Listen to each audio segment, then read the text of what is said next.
Hello everyone, this is Julie from August Birdsong, and I'm bringing you a special visual storybook today that I made as a commissioned project from my friend Catherine Stenhjem. And this is a combination of my art as well as showcasing some of her art in it, and I'll point out to you when we're looking at her art. Catherine is a painter, and she has painted fairies and dragons and sort of mythological fairy tale-like scenes, and I use some of those in creating this storybook. This is also a special project. We started this back in December talking about it, and I started making my base pages and all of that in January. And then we had the fighting break out in Ukraine in the last month. And why that's relevant is this is a storybook about Slavic traditions and mythology and folklore. And specifically, it's, encompassing the very area that is right now in the midst of war. And so all of the information I pulled for this project is part of Slavic history and tradition. And there are three areas that encompasses. Eastern Slavic countries like Russia, Belarus, and Ukraine. Right here is Kiev that we have been hearing about in the news. Western Slavic countries like Poland, the Czech Republic, and Slovakia, right through there. And here's Poland, where so many of the Ukrainian people are fleeing, the women and children especially. And then also Southern Slavic countries, which include, and this is just a few of them, but Slovenia, Bosnia, Herzegovina, Croatia, Macedonia, and that comes all the way down here almost to Greece. And so some of the characters and stories vary a little bit from, say, the northern Slavic countries as well. But what I found myself creating was an artistic storybook of the very histories and traditions and beliefs, especially of the ancient Slavic people. And so this one is especially significant because of the times that we are living in right now with the fighting in Ukraine. So to begin, here's the cover. And we have a noble woman who is looking out of maybe a window in her castle. And throughout this storybook, I have used the ideas of imagination as a way to escape the hardships of life.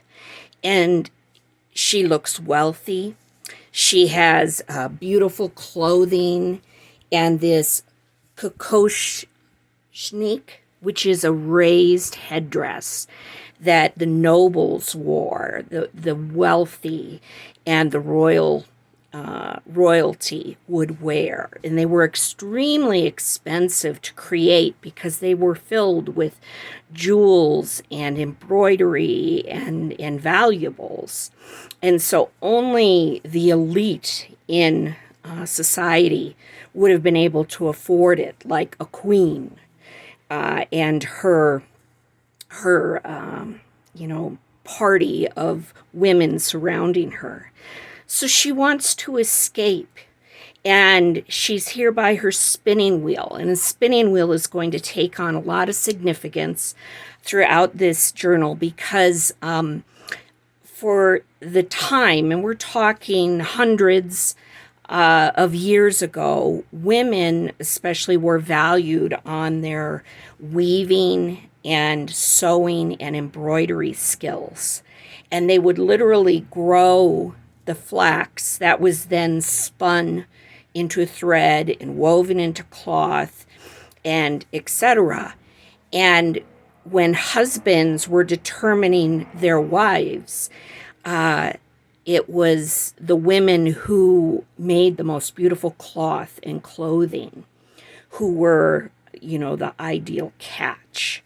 And also the spinning wheel will come to represent time and the cycle of life, with spinning something into existence, the life experience, and ultimately the death of the individual. And so here I have this noble woman. Her mind is away in the forests, where so many of the stories take place in their folklore. The animals, the birds are around her, and the rabbit down here. And she's surrounded by the beauty of nature, which can take all of us away in the hardest of times with our imagination. So far away, she flew into the silent winter woods. I have covered this with some lace trim that Catherine sent me to use. And then on the back page, this is a painting, the dragon and this fairy that Catherine painted.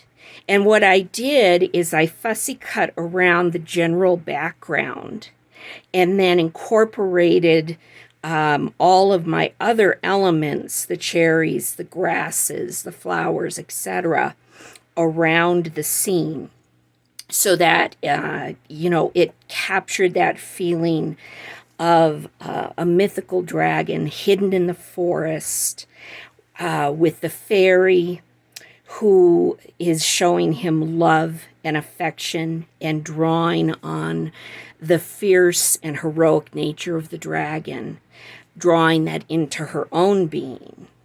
And you can see even a little bit of it. She has a bit of the dragon emerging there with her headdress. And here we have the wise owl, the watcher.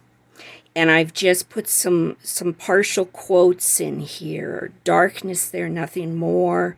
A remaining trace of anything in this autumn forest. And they are hidden, they are secret. Maybe we can only find them through our imagination. So let's begin. This is going to be a 2-part video because my stories tend to run a bit long. So we'll go through about half of it, and then I'll stop it, and there will be a second video with part 2. So when we open the page here, we are back with the noble woman and a bunch of noble women, actually. And this is a page celebrating sisterhood, the matriarchy, the women, the grandmothers and the mothers and the aunts and the cousins and the sisters. And here you see many of them are wearing more of those kokoshniks. And they are around this girl in white. Maybe she's a bride. Maybe she is just a young sister. Maybe it's her wedding day. Maybe she's a storyteller. But they're in this castle. And in the background here, I have an image much simpler. It's of a dirt road and a simple village. And right here, there's a horse with a rider. And maybe she's telling them of an experience of hers or a dream she had.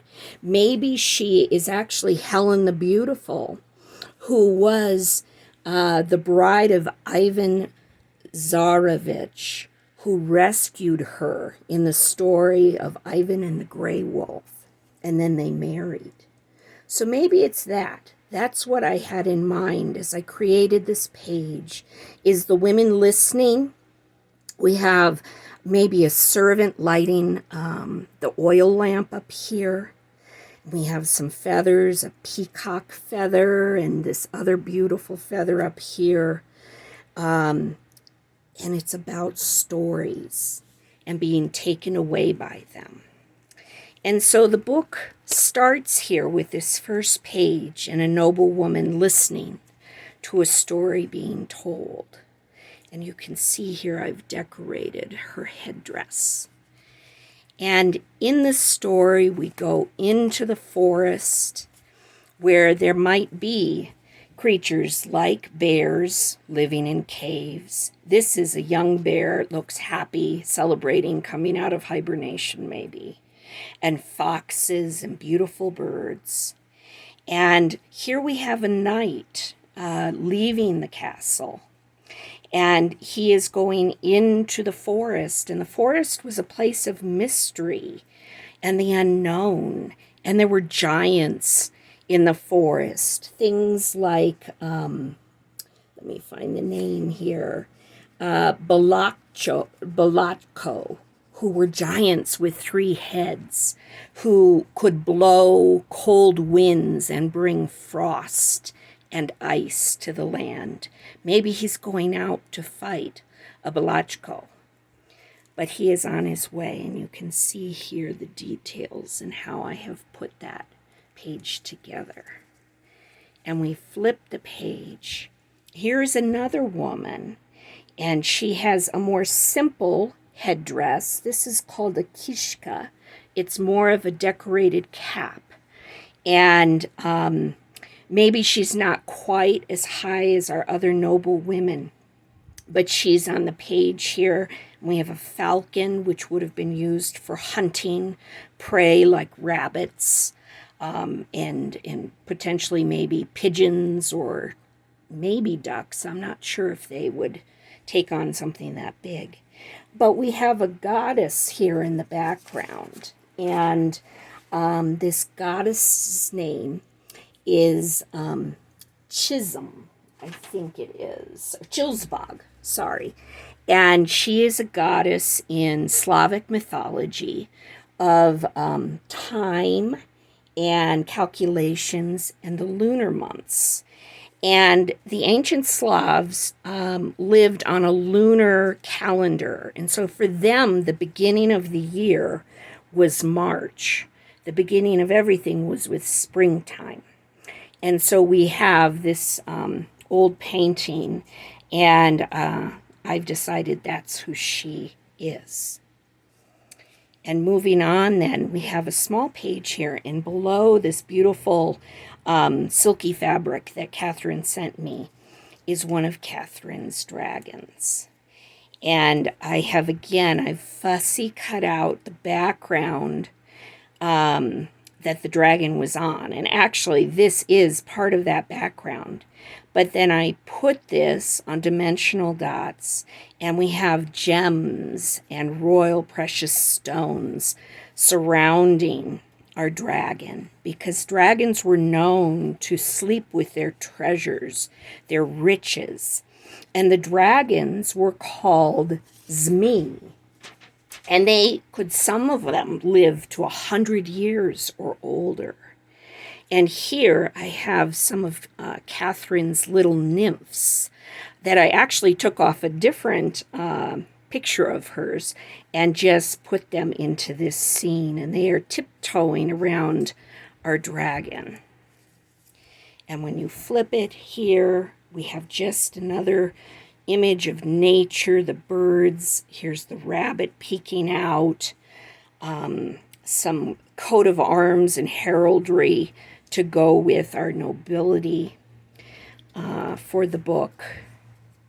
And we have another knight here coming into the scene.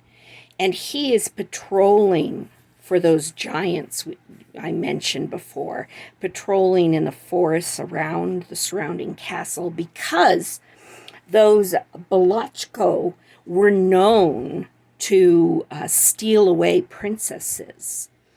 And, and so then the knights would have to go out and battle the giants and sometimes even the dragons the dragons would lure in princesses with their lovely eyes.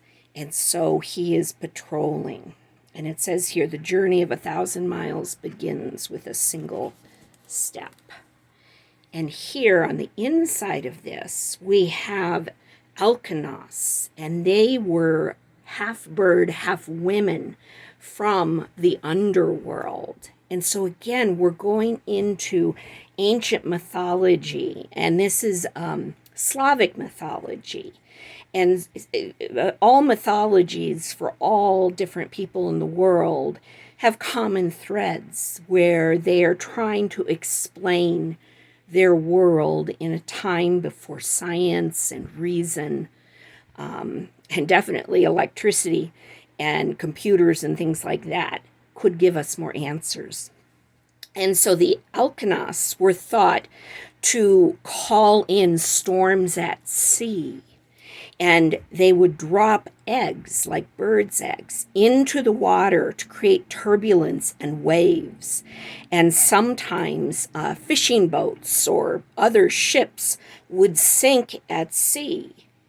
And so for people wondering, why did that ship never come back? Or why did the ship break apart? Maybe people drowned. Well, it was the Elkanahs. They caused that to happen. And that was how they brought some kind of understanding to why tragedies and things might happen. And here I have them calling to a moon. And my moon is actually a crystal ball that I cut down. And that is something I like to do, is look at elements that might be one thing, but could be altered to create something else. And so I've turned it into the moon. And here we have an hourglass for time. And coming down the page then, this is just foreshadowing the arrival of spring, which will be around the corner. And we have a little girl in Slavic dress here, thinking about the spring and frogs and the fun of the imagination and playing. And in the stories, the fairies are with the animals in the woodlands. Here we have a squirrel, if you can see that, and some little fairies. Here is a fairy up in the trees at night. So for the ancient Slavic people, everything was personified. Even the trees and the little beings and creatures, the animals living around them, represented part of this very animated world in their storytelling. So here's maybe a late winter, early spring snow. And the sheep here are sheltering in kind of a small cave of bushes that the snow has created a ceiling. And look at who's with them. It's the fairies. And the fairies are coming there and petting them. And here's a little fairy. He's even riding a bunny rabbit. Probably not real happy for the bunny rabbit. And here we have the fairies there. So imagine how life, in a way, was an adventure with all of the characters in their stories coming to life to explain their world. Here we have a teacup. Tea being very, really in so many cultures, a nurturing, warming drink, sustaining people. And so then coming to this page here on the back, it's early spring. And here we have the real heavy wet snow, a sled, a weather vane here with a dragon on top. And we open it up. And on the left side of the page, I have an old couple, and they're looking for something in the ground, in the snow-covered ground. And maybe they're looking for the first signs of tulips which would be a herald to spring. Or maybe they're leaving pancakes out because it's the spring celebration of Komeditsa, which was a celebration of the bear and the bears coming out from hibernation and being hungry. And so over here we have these bear cubs who have come out of their cave. Their mother is actually behind this character, whose name is Yorillo, and he was a fertility god. And so he was definitely a part of spring and bringing in the warmer sun and the rains that would nourish the ground. And here he is planting a crocus. And so here in the pocket we have, I am calling this another version of Yorillo, and he is, calling to the clouds and the rain and the sun to come in and nourish the land. And on the back, I have used this painting, and I am calling it Winter Personified, because winter in the cold, dead ground has been woken up by the stirrings of all of these spring blossoms and vines growing across the ground. And it's hard to say, is winter pleased or not? He looks a little grouchy, like someone who's been woken up, who wasn't yet ready to exit sleep and dreams. But so we are in spring now. And here on this, I have an image.